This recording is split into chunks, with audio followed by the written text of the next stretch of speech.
Au menu de ce rendez-vous avec l'actualité, le ministère en charge de la culture va se pencher sur les revendications du syndicat national des artistes musiciens du Burkina, SINAMUB.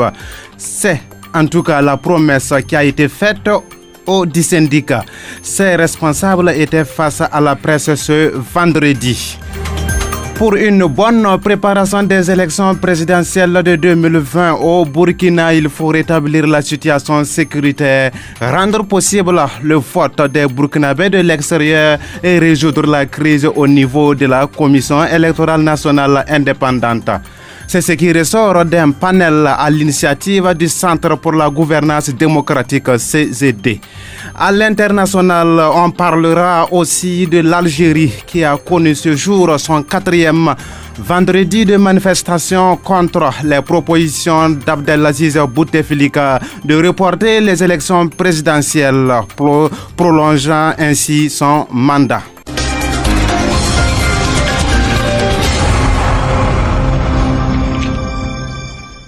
Mesdames, Messieurs, bonsoir et bienvenue à cette session d'information. Vous l'aurez compris, c'est plutôt Dasmane Niangane à la présentation.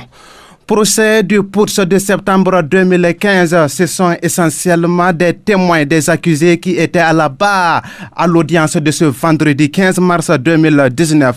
Le point de leur déclaration avec Idrissa Kombem. L'audience de ce vendredi a été consacrée à l'interrogatoire des témoins cités par 2 accusés.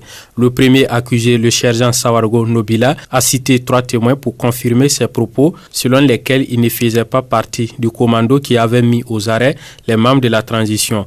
En effet, dans les pièces du dossier lues par le parquet militaire, certains de ses co-accusés, en l'occurrence le caporal Dassami et l'adjudant-chef Mnebi Moussa Dirambo, avaient affirmé qu'ils faisaient partie non seulement du commando, mais qu'ils se seraient rendus également à 16h sur le général Gilbert Dendéré.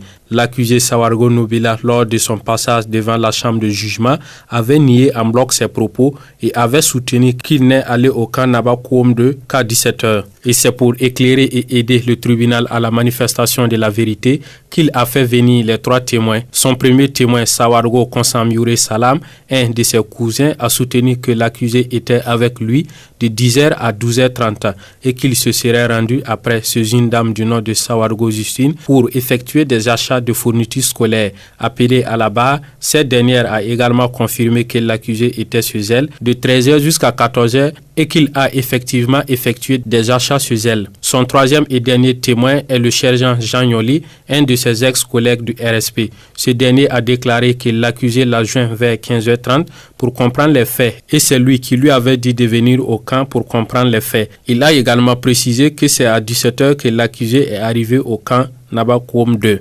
Se fondant sur ces témoignages, le conseil de l'accusé a tiré la conclusion selon laquelle son client ne pouvait pas participer à l'arrestation des autorités qui a lieu aux environs de 13h-14h. D'ailleurs, appelé à la barre, le caporal Dassami et l'adjudant-chef Nebi Moussa Dirambo ont révisé leur position en soutenant qu'ils s'étaient trompés et que ce n'est qu'à la date du 17 et non le 16 que leurs co-accusés étaient avec eux. Après ces témoins, ce sont les témoins de l'accusé, le sergent Bouémeda, qui ont fait leur déposition. Au nombre de 3 également, ces témoins sont venus dire ce qu'ils savaient du calendrier de l'accusé pendant les événements. Ainsi, c'est d'abord l'adjudant-chef-major de gendarmerie Issouf Guiré, par ailleurs chef de service de l'épouse de l'accusé, qui a fait son témoignage. Conformément aux déclarations de l'accusé, il a soutenu qu'il a eu le sergent Boué Médard au téléphone le 17 septembre. Il l'avait conseillé de se démarquer du coup d'État. Il a également précisé que dès que l'accusé a réussi à quitter le camp Nabakoum 2, il s'est présenté à son bureau au niveau du chef d'état-major de la 3e région militaire. Il précise que c'est lui également qui a conseillé l'accusé d'aller se rendre au camp Guillaume Ouedraogo. Son second témoin, le capitaine Moussa Moïse Kaboré, quant à lui, a fait son témoignage sur la période du 18 au 20 septembre. Il affirme qu'il a été détaché de manière occasionnelle par sa hiérarchie pour assurer le rôle d'aide de camp du président sénégalais Macky Sall lors de la venue de la délégation de la CEDEAO. Il affirme que le sergent Boué était avec lui pendant toute cette période comme agent de sécurité à l'hôtel Layuko. Son troisième et dernier témoin est son propre petit frère Bouillon Arsène. Ce dernier a fait savoir au tribunal qu'il était avec son grand frère dans la soirée et la nuit du 16 septembre et que ce n'est que le 17 au matin que l'accusé est allé au camp Nabakoum 2. Il a aussi ajouté que des éléments du RSP au nombre de 5 sont venus à leur domicile le 22 septembre où ils ont proféré des injures et des menaces envers son frère en estimant qu'il était traître et voulait se démarquer du mouvement en filant des informations à la gendarmerie. Au regard de toutes ces déclarations, l'avocat de l'accusé, Maître Babou, a signifié que son client ne méritait pas les faits à lui reprocher car il n'a pas selon lui posé un acte tendant à la consolidation ou à la consommation du coup d'État.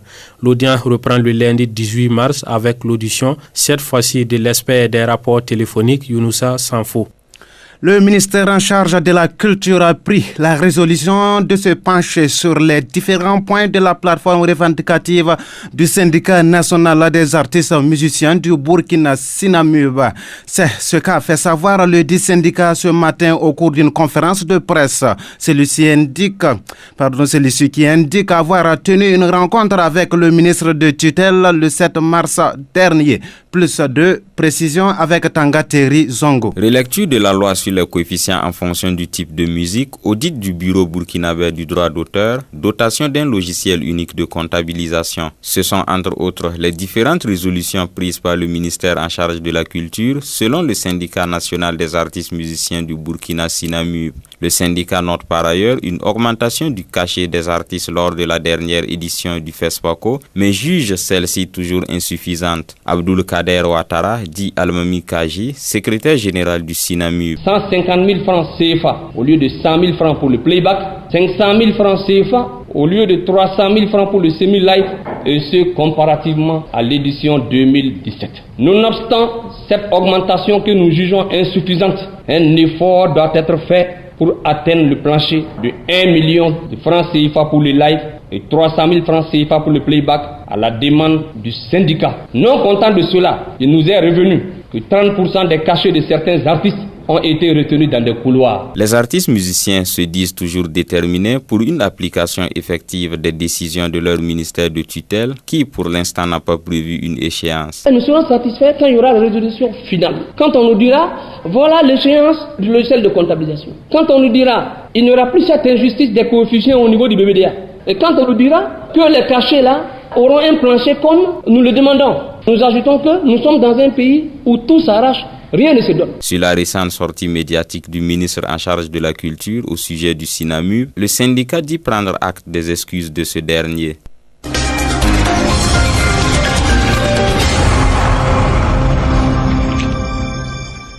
Le Centre pour la gouvernance démocratique CGD entend trouver des pistes pour mener à bien les élections présidentielles de 2020 au Burkina. Pour ce faire, la structure a initié un dialogue démocratique sur les défis et enjeux des dites élections. C'était à travers un panel tenu ce jeudi 14 mars à Ouagadougou. Rabi Kaba. Venir à bout de la situation sécuritaire, concrétisation du vote des Burkinabés de l'extérieur et résolution de la crise au niveau de la Commission électorale nationale indépendante, CENI. Tels sont les défis à relever pour une bonne préparation des prochaines élections présidentielles, à en croire les communicateurs du panel initié par le Centre pour la gouvernance démocratique. Pour le panéliste professeur Albert Ouedraogo, c'est dès maintenant qu'il faut trouver des solutions. Il faut s'inquiéter, la situation n'est pas désespérée, mais elle est très critique. Si les hommes politiques ne se réveillent pas, nous allons droit dans le mur. Parce que les défis qu'on a soulevés sont énormes. Et il faut prendre des décisions. Il ne faut pas attendre que le train avance. Il faut aider la locomotive à avancer. Des obstacles, si on ne lève pas, ça va compromettre même la tenue des élections à bonne échéance. Pour sa part, le président des compétences électorales africaines, Régis Zougmouré, a évoqué d'autres urgences. Nous pensons qu'il faut maintenant aller vers qu'est-ce qui va amener l'électeur du Burkinabé de l'intérieur comme de l'extérieur à aller massivement voter. Quelles sont les conditions pour que nous puissions identifier le programme politique qui va vraiment régler nos attentes. C'est de ça il est question au fond. Mais nous disons, c'est le même pays et nous devons travailler ensemble à gagner ces défis-là. Présent à ce panel, le vice-président de la CENI a tenu à rassurer Adama Kéré. Nous avions un calendrier, nous avions des échéances électorales et nous travaillons à ce que les élections en 2020 se tiennent donc à bonne date et que ces élections-là fournissent des résultats assez satisfaisants et acceptés de tous. Les prochaines élections présidentielles et législatives sont prévues pour se tenir en novembre 2020. Et quels peuvent être les enjeux de ces élections présidentielles de 2020 au Burkina? C'est une question qui a été posée au professeur Albert Ouedraogo au cours de ce panel. Écoutons sa réponse au micro de Rabi Kaba. L'un de ces enjeux-là, c'est que le parti majoritaire veut conserver le pouvoir.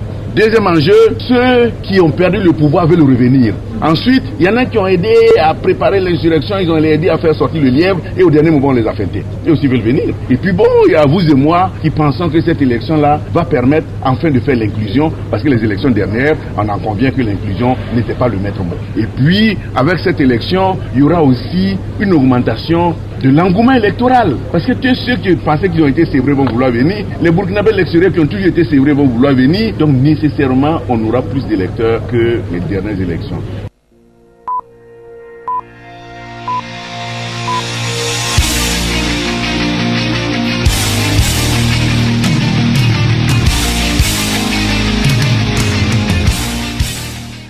À présent, abordons la page internationale et commençons par l'Algérie. Pour le 4e vendredi consécutif, plusieurs milliers de manifestants ont défilé dans les rues de plusieurs villes du pays ce matin pour protester contre le pouvoir d'Abdelaziz Bouteflika. Dans la capitale Alger, quelques tensions sont apparues entre manifestants et forces de l'ordre. S'en sont suivis des tirs de gaz lacrymogène en réponse à des jets de pierre. Ces manifestations se poursuivent malgré la renonciation du président algérien à se présenter aux prochaines élections. Le report de la présidentielle ainsi que la convocation d'une conférence nationale. Ces décisions qui prolongent de fait son mandat ne sont pas du goût des Algériens. Au Tchad, l'armée a annoncé ce jeudi que des recherches se poursuivaient pour tenter de retrouver un hélicoptère militaire. L'appareil de type Mi-17 est parti mercredi de la capitale N'Djamena vers Faya Largo, dans le nord du pays, mais qui n'est pas arrivé à destination, a appris l'AFP de sources sécuritaires. Aucune précision n'est donnée sur le nombre de personnes à bord de l'hélicoptère. Au Burundi, 6 jeunes lycéennes âgées de 15 à 19 ans, accusées d'avoir gribouillé le portrait du président Pierre Nkurunziza, ont été mis aux arrêts ce 14 mars sur ordre d'un procureur. Selon une ONG locale, rapporte Kwasi.com, elles sont accusées d'être les responsables de gribouillages trouvés sur une photo du président dans 5 livres de sciences humaines appartenant à leur école. En 2016, plus de 230 élèves avaient été exclus provisoirement de leur école pour outrage après avoir gribouillé des photos du président Nkurunziza. Ils avaient été condamnés jusqu'à 20 ans de prison avant d'être blanchis et réintégrés dans leur école. On termine ce journal avec le rappel des obsèques de Dr Roger Moussa Tall, qui débute ce soir avec une veillée de prière à partir de 20h au domicile de François Tall à la cité Sokojive, près de la zone du bois et derrière la Croix-Rouge. La levée du corps est prévue pour demain samedi 16 mars à 8h, suivi de l'inhumation à 10h au cimetière de Gong. Dr Roger Moussa Tall a rendu l'âme depuis le mercredi 13 mars 2019 à Ouagadougou à l'âge de 83 ans. Et c'est fini pour cette édition du journal sur Radio Liberté. À toutes et à tous, passez un bon week-end sur les zones de la voix citoyenne.